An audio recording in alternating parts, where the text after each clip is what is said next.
Жүнлийн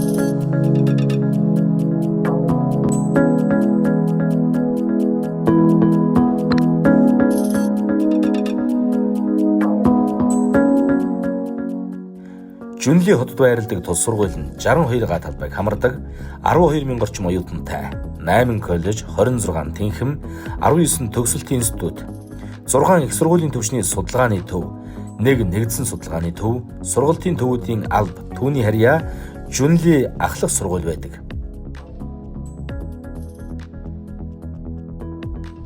Тайваны бас сурахад бас үндсэндээ 3 төрлийн тэтгэлэг байдаг. Нэг нь улсын тэтгэлэг, нэг нь гадаад шинжилгээ ухааны сангийн тэтгэлэг, нэг нь сургуулийн тэтгэлэг байгаа. Миний хувьд бол яг энэ сургуулийн тэтгэлгийг аваад суралцж байгаа.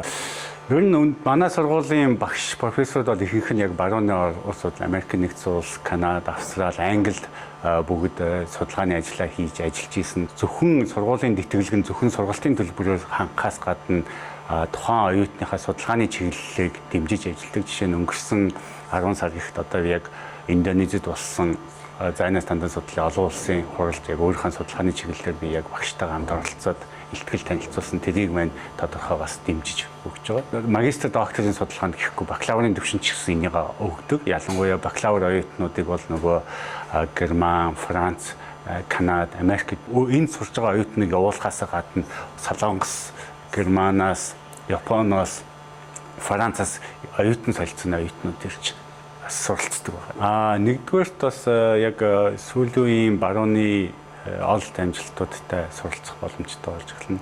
Хоёрдугаарт бас хоёр хэл дээр сурах боломжийг бүрдүүлж эхэлж байна. Нэгдүгээрт нь бол тухайн судалгааны чиглэл маань англи хэл дээр явагдаж байгаа хөтөлбөр бол англи хэл дээр сурна. Дээрээс нь техник тим ч гэсэн тухайн тэтгэлэг болгон одоо түрүүнд дуржижсэн 3 тэтгэлэг маань гуруулаа заавалчгүй хятад хэлийг дээр суралцж хятад хэлний онон дээрс нь үргэлжлүүлж тухайн тэтгэлэг маань үргэлжлэх үү гэдэг хамаарагдана.